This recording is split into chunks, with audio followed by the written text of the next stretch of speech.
Okay.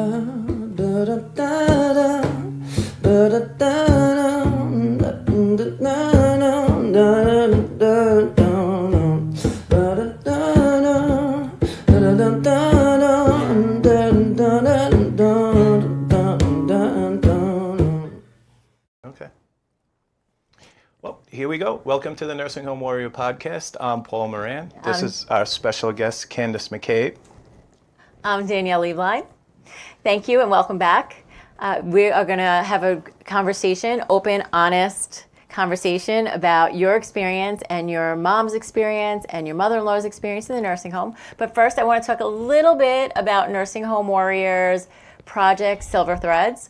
We are really ready and excited because we are going to be heading to the Bronx in a couple of weeks where we're going to put up the pop-up shop. People are going to come by. They're going to shop, but I don't know if you'd call it shopping if they're not paying for anything. What would you call that if someone's not paying? I think it's still shopping. It's still shopping. It's still shopping? Yeah. Okay, so I just bought a whole bunch of bags. We're going to put, and I bought stickers. We're going to put them on there. We're going to set up the racks. They're going to come by. They're going to look in the mirror. They're going to see what they like. They're going to take whatever they want.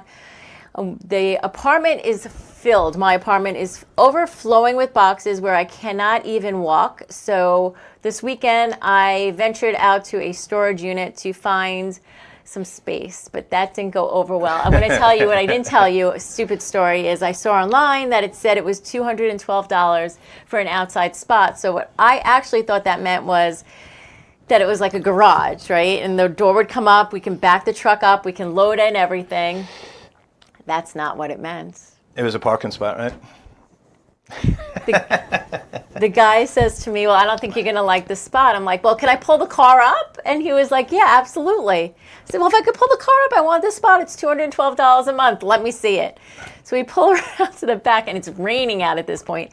And I'm with the dog, and we go to the back, and he's like, well, that's the spot. I'm like, well, that's Where's the storage unit? I go, that's where I'll put the car, but where is my garage spot? He goes, what are you talking about?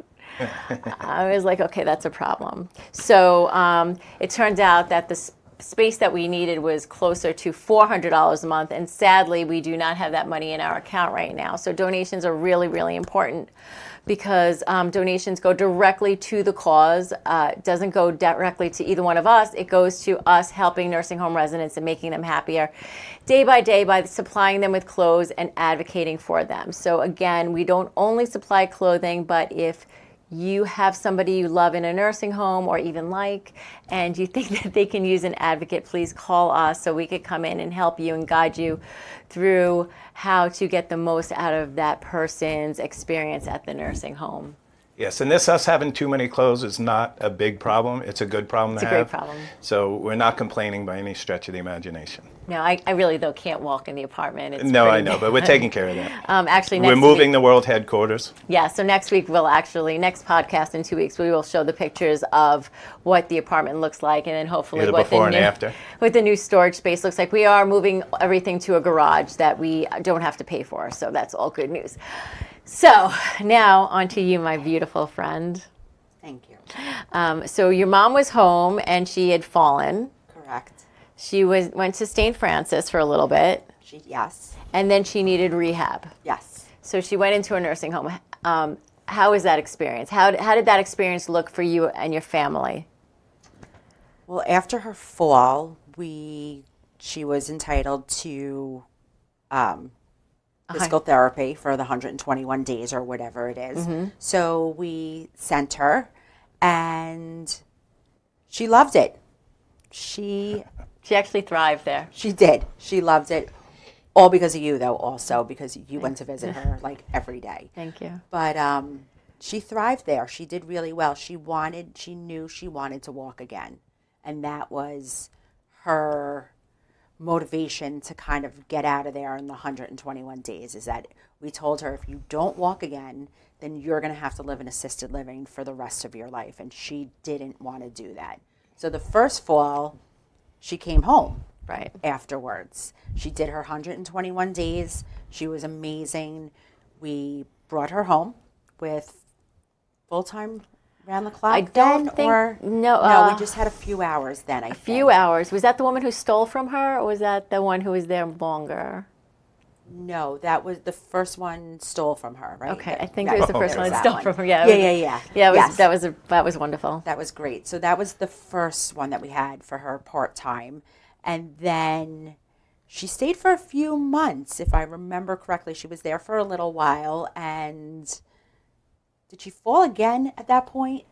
Is that when we found her? That's when she was on the floor.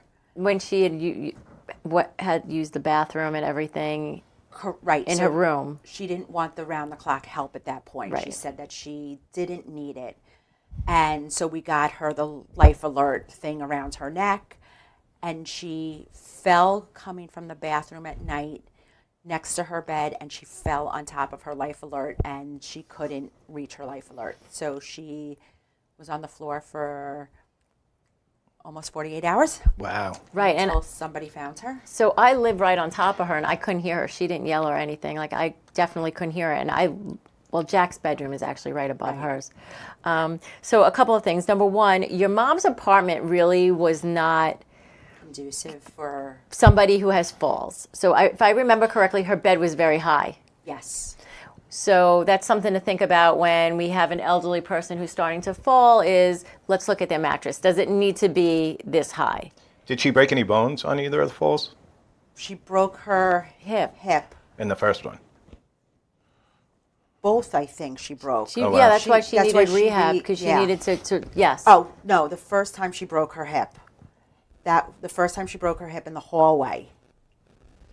And yes, so the first time she broke her hip, the second time she was just laying on the floor and couldn't get to the life alert, but didn't break anything. And that's why she was in rehab the first time. And then the second time rehab, she was in there because she was laying for so long that she lost muscle. So she went back to rehab again. But yes, her bed was very high that as she got older, she shrunk and couldn't get into the bed. Definitely something to look at when our family Right, but members we get talk older. about it all the time. Nobody wants to admit that they're at the point of, okay, I need a lower bed. I need to put handrails in my shower. Nobody wants to screw holes in their 1942 pink tiles. Right. Because they're worried, their kids won't be able to sell the house. That was Right, her. but a lot of it has to do with approach also. So instead of saying, Mom, the bed's too high, which I can totally see you doing. I totally did. Mom, the bed's too high. You're gonna crack your head open. You're gonna die. You're gonna lay there. Like I see that. I That's obviously exactly how it went, the right. conversation Like after maybe you had it with right, me. right. So maybe the conversation could go something like, "Ma, you haven't had a new mattress in a really long time. Do you think we should get you a new mattress?" Or walk in and spill something on it that she needs a new mattress. But I'm just saying something other than, Mom, you're gonna confrontational fall. thing. Right. Right. Well, it was just confrontational because she was a stubborn. She was very stubborn. So I remember after the first fall, she had a lot of area rugs also. And I remember rolling one up and putting it to the side and her having a heart attack about that. When she came home. Right, because her apartment was also very cluttered. She had a lot of stuff everywhere. I mean, And did she have a walker when she first came home? yes. Yeah. And she had a huge dining room table right when you walked in. Like, it was just a lot. So another thing to think about as our parents start to age is removing some of that clutter. And I'm not saying throw it out, because that would have given your mom a heart attack. We could have told her, looking back, maybe we could have said to her, Yeah, that Mom, would have went over well. let's put it in storage, or let's put it in the basement, even if we did get rid of it. I'm just saying. But you did. She did it. She Or was not move ha- it and she was not explain, happy be like, with me. listen, We you had a need a problem. direct path coming into here to the kitchen, and from the kitchen to the living room to the bathroom and bedroom. Well, thank God Keep for it all, Danielle, because she would go to the facility to visit my mother, and she would say to her, Judy, you can't come home with this walker. There's too much stuff. So There's a lot of stuff. she definitely gave her a hard time, and Danielle was better at the approach than I was, because Danielle is calmer than me. Well, I'm not her daughter. Correct. And she loved Yeah, you more yeah. than she loved She me. did So love that's me. okay. She did So love me that's more than she okay. loved you. Yeah, she did actually. She did. But that's okay. I'm just kidding. She did not. She absolutely did not love me more. But the other thing I want to talk about, if we could circle back to the nursing home for a second, is the reason why your mom did so well in the nursing home was not only because she wanted to come home, but because your mom is very social. Absolutely. And she knew everybody. Right. And that's a huge difference, because a lot of people go into the nursing home and they're not social. So they sit in their room and they get depressed. and they're not happy and everything's a problem, where your mom wanted to talk to everybody. She knew everyone's life story. But she also knew she was leaving. Well, a lot of It people, probably could be very different if somebody says, listen, now, Paulie, you're here. This is it. You're never going back to your apartment, your big giant bed that you can't climb in and out of. You're not getting that again. Now you're here. so a lot of people who go into the nursing home go for short-term rehab, and then they go over to long-term if they need it. But most of them go in thinking that they're going to come out when they go in for rehab. They have that 100 days, and they're like, okay, 100 days of rehab, and we're going home. And for Judy, it was a great fit, the nursing home, because again, she's extremely social, and she wanted to talk to everybody. And like, Judy's hair was always done, and she always looked pretty, and she always wanted to be dressed up, and she always wanted to have jewelry on. So this was actually a good place for her, because otherwise she would have been home alone. Well, that was after the second fall when we said to her, let's think about assisted living at this point. And Danielle helped us along the way, and we found her a great assisted living. And she was definitely hesitant at first, but once she got there and she was allowed out of her room, but like Danielle said, she got up every day. She got dressed. She put on her jewelry. She had a purpose. Every day she had a purpose. She went.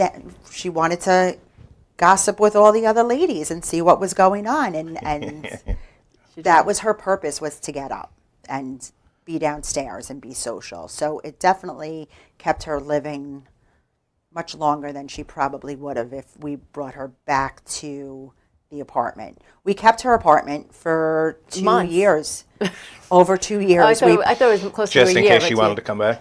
We wanted her to know that if this wasn't working for her, she would be able to come back to her house. Oh, that's great. So we kept Yeah. it. Yeah. Judy was very lucky she had you. She didn't know it at the time, but looking back, Maybe now she realizes it. very lucky to have you. Hi. Yes. Judy, so she was in the nursing home, and I know the nursing home went well for her. We are going to actually cut to a break right now, and then we're going to go back and talk about Rick's mom's experience in the nursing home, because it was a little bit different than Judy's experience in the Too nursing home. different. And it was the same exact nursing home. Yep. So it was definitely a different experience. So we're going to cut to a break, and we will be right back.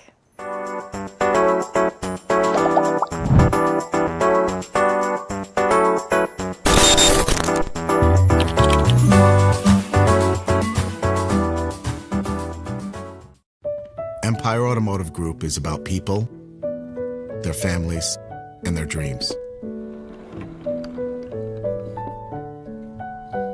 We strive to create meaningful connections.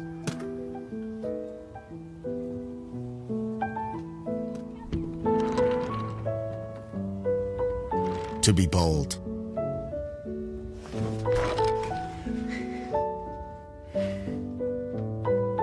To embrace evolution.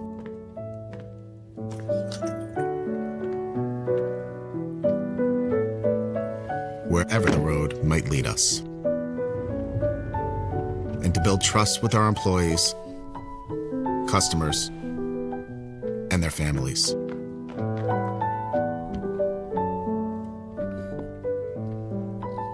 Empire Automotive Group. Accelerating the lives of future generations of drivers. Protect your family. Buy LifeVac now. Thank you, Daddy. That was us over 10 years ago. Now, LifeVac is responsible for saving over 4,000 lives from choking. In the time it takes you to pick up the phone and call, another life could be saved. The LifeVac saved my life in 1 to 2 seconds. Protecting families has always been our mission. I'm sure you love your family like I love my daughter. Do us all a favor and get your own LifeVac now. Go to lifevac.net or call 877-LifeVac. Order now. And we're back. Arthur Lee, thank you so much. And LifeVac, you guys at LifeVac have been great to us. You sponsor us every 2 weeks that we do this show. We couldn't do it without you. Thank you so much.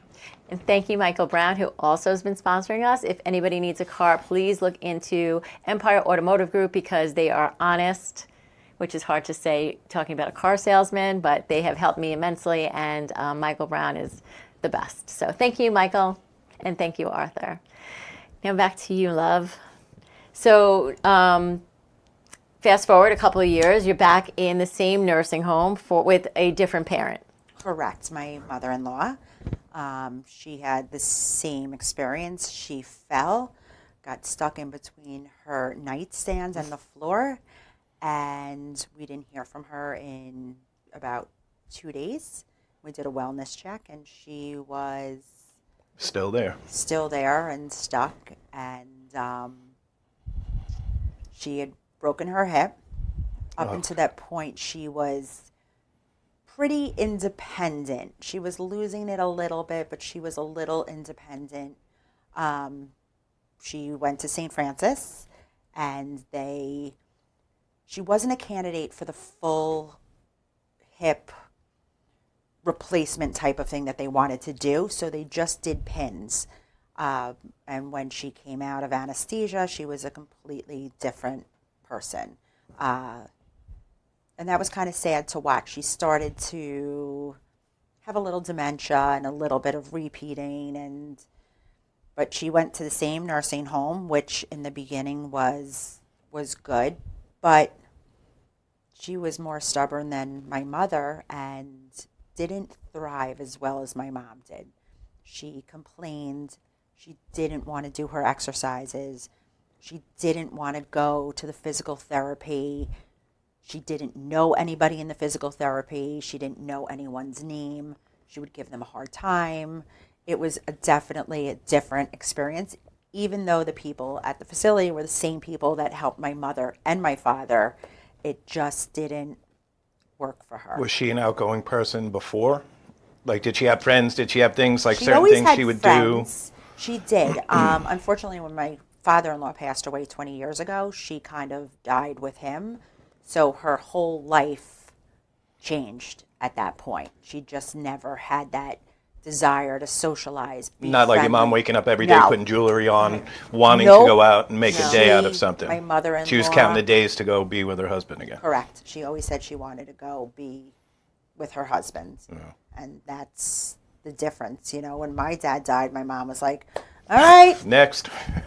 I'm kidding. let's go. Totally. No, it's okay. no, No, seriously. she would, yeah. She even asked me about dating at one point. I'm like, dating? You're like 100. What are we doing? She was on You got to move to the JD. villages in Florida. She was ready. She was ready. So how was there any difference in the way the staff communicated with you regarding either of your parents? Did they call you every time something happened? Was it easy to talk to them? Were they giving you updates? Well, the second time when my mother-in-law went, at that point it was owned by different people. I never had a problem. If you expect way too much out of these facilities, then you're going to have a problem. Very People good don't point. understand that they have one nurse for I think it's like 5 patients or whatever it is, maybe 7. So in the morning when they come and they do their rounds and they check in on my mother-in-law, she was fine. Now 3 hours later I come to visit her. She might be a little dirty because she ate.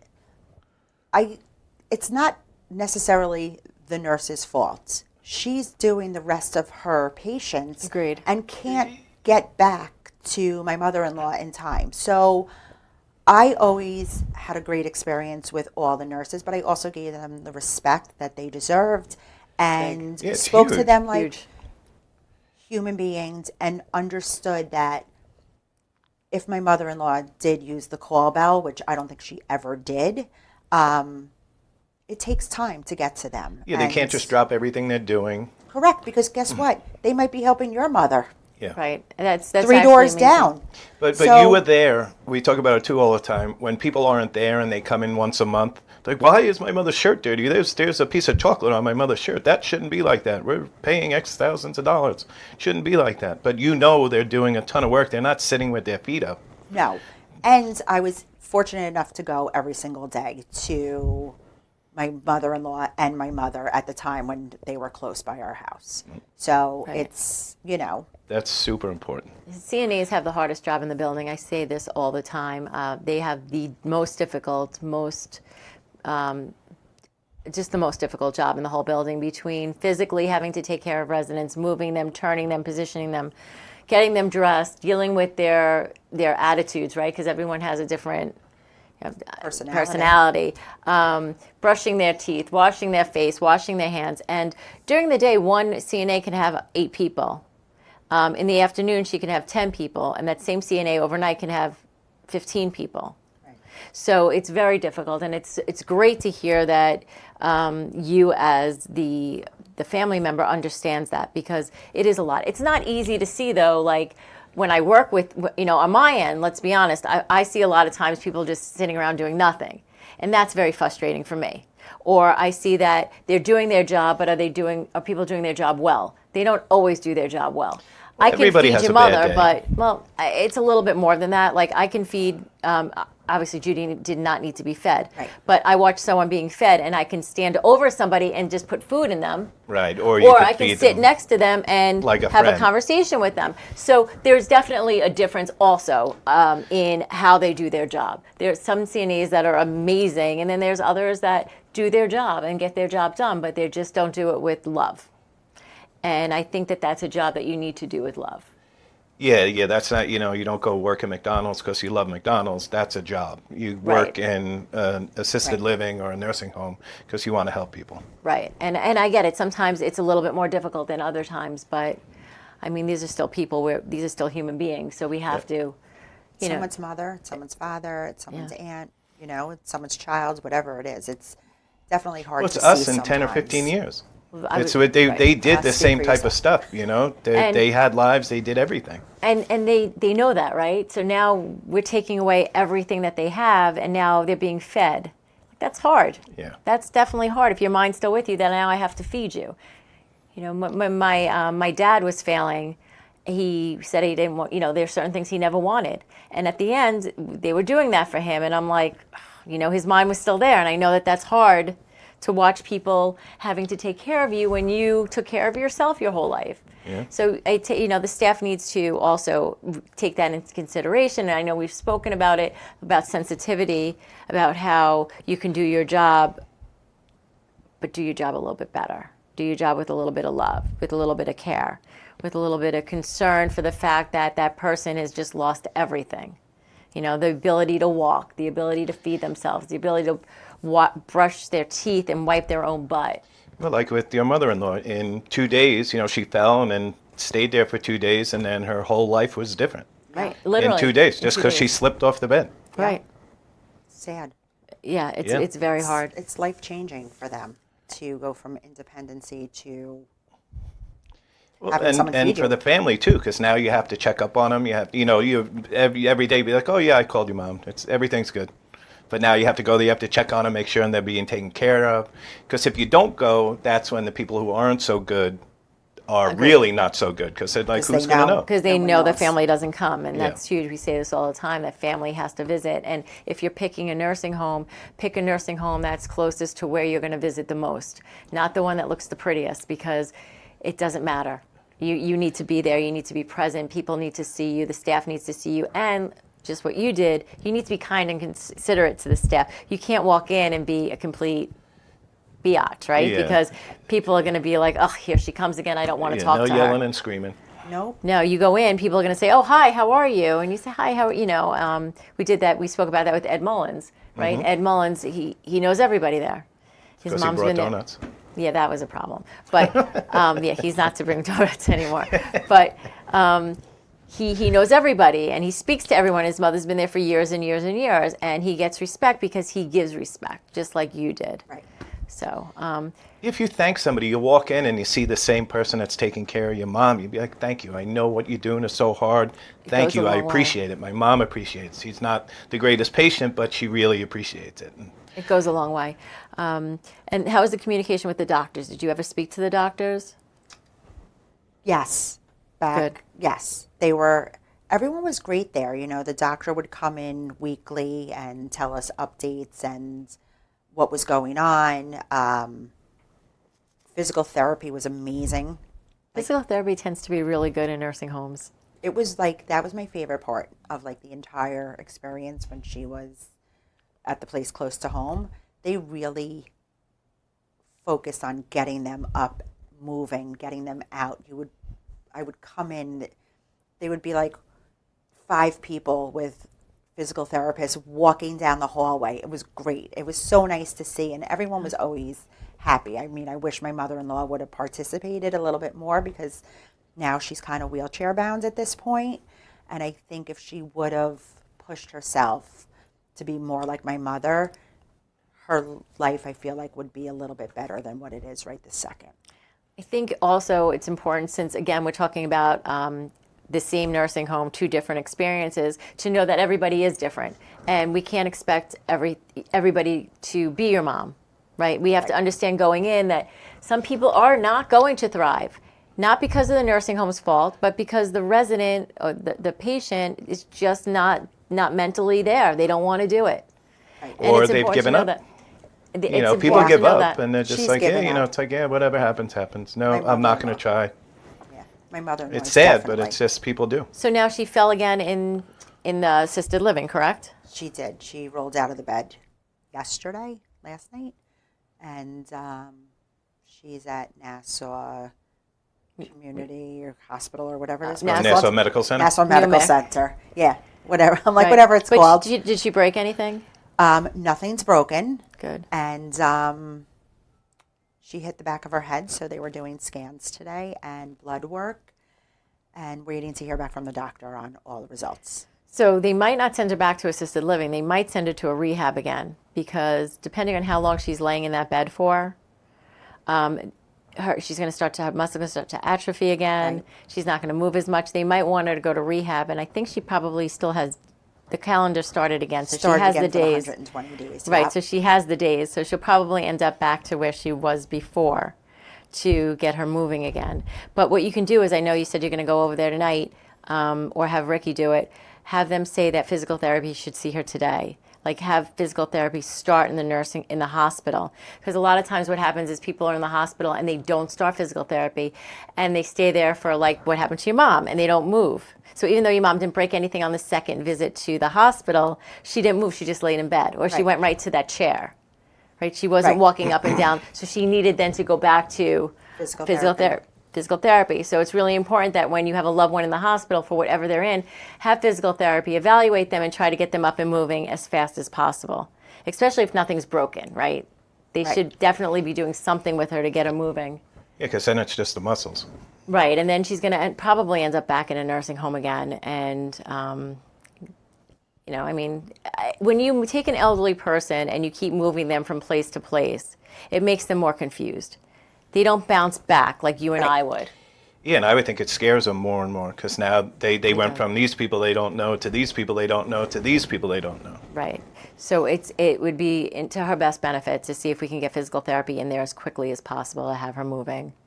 And also, obviously, like I always say, check for bed sores. Make sure that they're moving and turning and positioning her, because she's probably just sitting there in whatever she's doing, because I know she's not continent, right? She's not. Right, so it's really important. We don't want her skin to break down, because that would just be another problem.